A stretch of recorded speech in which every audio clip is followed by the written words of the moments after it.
So this time we're working on a 71 Firebird, and the owner built a Pontiac motor for it quite a while ago, and the car runs and drives nice, and you can see it's got a very trick, custom, very sparkly metallic pearl ghost flamed two-tone blue paint job.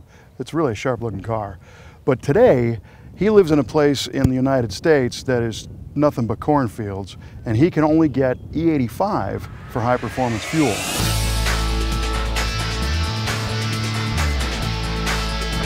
The owner of our 71 Firebird wanted to build as much of a race engine as he could and still have a streetable car.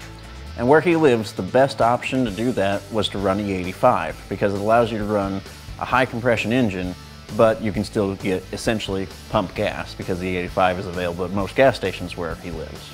When we got the car, it had recently been painted with a custom flame job. And we didn't want to scratch the paint because it would be difficult to match or anything like that. And we just wanted to generally take care of the car. So we used 3M's welding and spark shield paper, which is an adhesive back paper that we wrapped the entire car with to protect it from dings and scratches and welding and grinding that we may have had to do on the car during the process. Once we had the car wrapped, we decided that it would be best to remove the entire front clip from the car to avoid scratching it or dropping the engine on it or anything like that.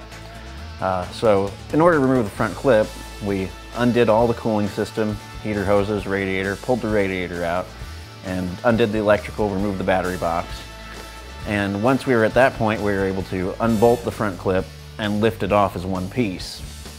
After we'd accomplished that, we did the other things you need to do to remove the engine, disconnected the exhaust, disassembled the shifter, and removed the drive shaft. And then once the front clip was out of the way, it was easy to take the engine hoist and just lift the engine and trans off of the subframe as a unit. After we had the motor and trans out, we were going to just put the new motor and TKO 5-speed back in the car, but everything was off-color, dirty, so the next step in the project was to make the underside and the firewall look as good as the outside of the car.